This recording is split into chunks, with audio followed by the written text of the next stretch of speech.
So if you clicked on this video, chances are you're a parent, or you plan on being one, or you just like looking at my pretty face. And the reason why I'm making this video is because this generation coming up is in a bad way, and I worry about the next generation as well. There's a lot we need to teach our kids, there really is, and there's a lot not getting taught nowadays. It's evident in the streets, wherever you go. And before we get into it, I'm not claiming to be the ultimate parent of all time. I'm not. I'm human. I make mistakes. We all do. And some on this list are going to be pretty obvious, but others not so much. Some I wish I'd have known a long time ago. So let's crack on, shall we? King D back with another one, and this video is called 18 Ways to Be a Better Parent. So let's get on with it, shall we? Number 1. Stop trying to be their mate. They need a parent, not a mate. There's a lot of parents doing this. I see it all the time where they're just trying to be pals and they're not doing what they're supposed to be doing. They're not doing their job. An example of this is when the parent's trying to be liked. They want their kid to like them. That's not your job. I know myself with mine. There's things I say, and sometimes I've got to put my foot down that they aren't going to like me for, but they'll thank me for it later in life. I sometimes don't give two shits what they think of me. I'm going to tell them what they need to hear. Them growing up to be able and confident and all these good things that they need in life, I want that more than I want them to like me. And you should too. Well, don't get me wrong, I do want them to like me as well. Of course I do. Well, making sure they are prepared for the world is way more important. Number 2. Put your fucking phone down. Listen to your kids. I am tired of wherever I go, parents are there on the phones. Kids, Mummy, Daddy, Mummy. Mommy, Daddy. Parents not listening. Hang on, I'm busy. Yeah, you're always fucking busy. You're always on your phone. And same going with, I see that many parents, they're on their phones, and to shut the kid up, they give them an iPad. Fucking hell, do you realise what you're doing? That kid, that's an undeveloped brain, and you're just banging a screen in front of it. Kid's going to grow up with social anxiety because he never spoke to his parents before. Well done. Now, I say things in a bit of a dickish way. I am not trying to upset anybody or offend anybody. I just want you to see the light and see where you go wrong. We all go wrong. There's a lot of things I went wrong, but I was able to self-reflect on a lot of things and fix it. So we're not all able to self-reflect, so take my advice if you need it. Number 3. Put yourself in their shoes. Now this comes down to when they do something wrong, you don't react. First thing, if you're reacting, you're rah, as soon as they've done the slightest thing wrong, one thing, they're not going to feel safe, and also they're going to look at you and think you are unstable. So they're not going to feel safe in that regard either. Their faith in you to be strong and look after everybody, that's going down the pan. But instead of kicking off, try and look at the situation. Why did they make that mistake? Just that split second, put yourself in their shoes and think, right, they did that because they didn't know any better. So I'm going to stop them and I'm going to correct it. I'm going to tell them. Big difference now, isn't it? Now, the only time I ever shout at my kids is if they're putting themselves in danger. Then I'll shock the shit out of them. But other than that, talk to them. Just talk to them. Number 4 is be a good role model. If they see you doing what's right, they're going to do the same. Or more likely anyway. But if you're a piece of shit, you're supposed to be their role model. What's that going to do to them? Yeah, if you're wasting your life away or you're doing this, that and the other that's clearly not good for you, they're looking at that and that's the norm to them. That becomes the norm. They don't know any better. So be a good role model is vital. That a parent is a good role model to their children. One thing, that child's going to have that pride, sense of pride. That's my dad. Or that's my mum. That's good. That's a good feeling. Have your kids proud of you. And from the kids' point of view, to have a parent you're proud of, that's going to give themselves so much more self-belief, because they think, well, if that's my mum and that's my dad, they made me, so I can do it too. Do you get me? So be a good role model. Number 5. Teach them manners and respect and dignity and morals, because the world is morally bankrupt nowadays. There's no morals or dignity. Everyone's selling it for likes and attention, and it's going too far. It's going very too far. What? It's definitely going too far. All the things I've just stated, it just seems to be overlooked nowadays, but there's a reason why they were so important. They are important. Good manners. I mean, it costs nothing to say thank you and please and things like that. And we should be teaching our kids that sort of respect. The world would be a much better place. And again, with the self-respect and the dignity, you've got to teach your kids that. I mean, look at what you see nowadays. Women walking down the street, you can see the knickers. Do you know what I mean? You've got the baps hanging out, and think, come on, look, have some self-respect.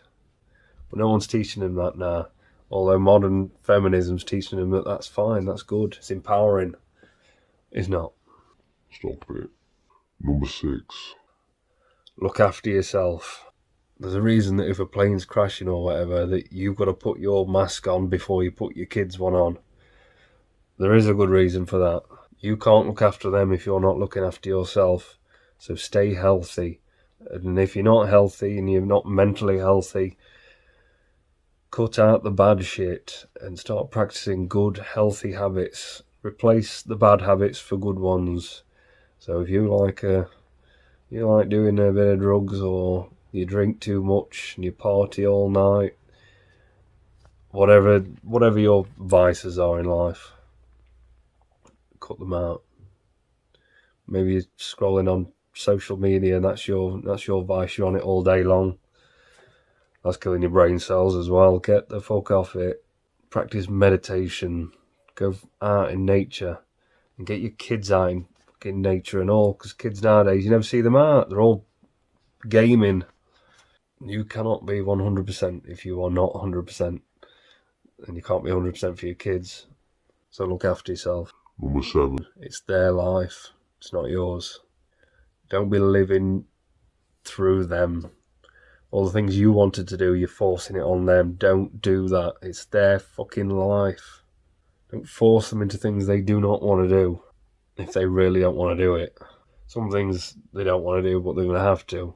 There's a difference. Say, for example, my youngest, she does dancing, gymnastics, she does all of these things. One thing she does as well is jiu-jitsu, and she doesn't like doing that anymore. But I told her I want her to keep doing it because I want her to be able to look after herself. That one's important to me. By the time she's older and she doesn't want to carry it on, don't then, crack on. But while I'm in charge, you're doing it because I want this peace of mind that she can look after herself. Number 8. Teach them to think for themselves. Now mine are great. They question everything and they're very curious and they genuinely think for themselves. Half of that is me teaching them that. The other half, I think they've just got it in them anyway. I think they always have. I was always the same.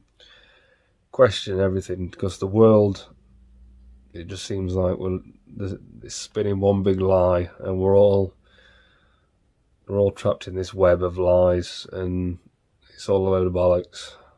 And it's all controlled from the powers that be, feeding us bollocks, dividing us all and getting us all falling out with man or woman, black and white, and all this, that, and the other.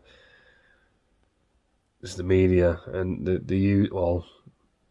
it's whoever's in charge anyway, but they're using the media as a weapon. If you can't think for yourself, you're just going to believe, like modern feminism. Come on, use your noodle. What rights do women have? What rights do men have that women don't? Kiss my arse. But if you keep hearing the patriarchy, you're like, yeah, fucking patriarchy. I've had enough. Use your fucking head. And teach your kids to as well. Number 9.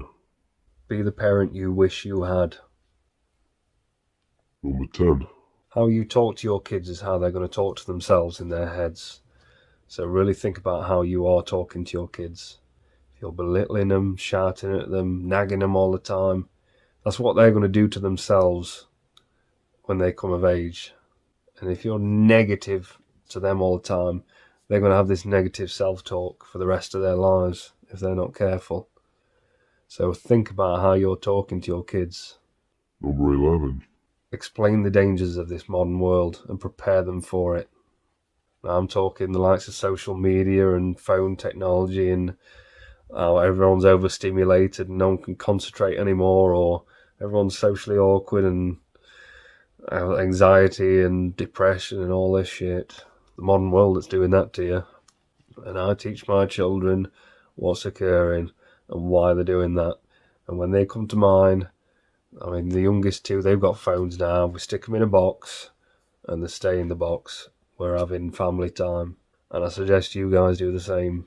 Well, I'm talking about all the dangers in the world as well.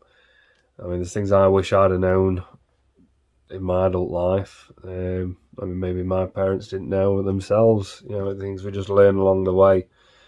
But I try and give mine all my knowledge that's going to help them in life. I try and give them it all. Obviously, I'm not going to tell them every single thing. It's got to be age appropriate, so once they get a bit older, I can tell them a bit more. You get me? And surely you know yourself. Drugs are really bad. Number 12. Saying sorry. Like I said before, no parent is perfect. We all make mistakes. I know I've made plenty. And when I have made mistakes for my children, I'll sit them down and I'll explain and I'll apologise.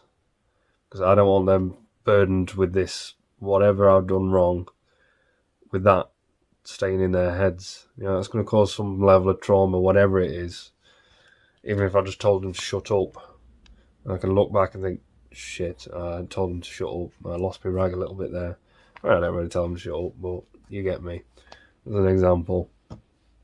So it would be like, that would be the example. And I'd sit them down and say, look, I should not have told you to shut up. Then explain the situation. I was feeling a bit stressful. You were in my ear and it wasn't helping the situation. And I was just a bit annoyed. That's why I said it. But I don't think you should shut up. You know, whatever's coming out your mouth is important. And really, you know, ring that. And really let them know that. Number 13. Every child needs one-to-one. And I know this is hard if you have multiple children. It's very hard. But if you can, at some point, a kid needs one-to-one. They do. And if you can give them, even if it's half hour, if you can give that child one-to-one, undivided attention, not them sat there while you're sat there on your fucking phone. I'm talking undivided, let's talk, one-to-one. The kid's going to appreciate that and they're going to really feel listened to. And if they feel listened to, they're going to feel like whatever they have to say is important and that they are important. Number 14. Encourage them and show interest. Now, whatever they're good at in life or whatever they're passionate about, really encourage that. We need more encouragement, we really do. Don't be like, oh, that's a waste of time, you're not doing that. Oh, why don't you do this instead? No, if there's something out there that they really want to do and they're really passionate about it, or something that they're really good at, encourage that and really, you know, motivate them and be their biggest supporter, their biggest fan. That's going to give them a lot of self-belief and that's going to fuel them to keep going. But if you tell them, oh no, that's a waste of time, you're just stamping on their dreams. But that leads me to number 15. Teach them discipline and hard work. Like, getting back to the dreams and, you know, things you're passionate about. I tell my children, what do you want to be when you're older? I ask them that. And they tell me, and I tell them straight. You can achieve that, but I tell you now, it is not going to be easy. And you're going to have to make a lot of sacrifices if you really want that.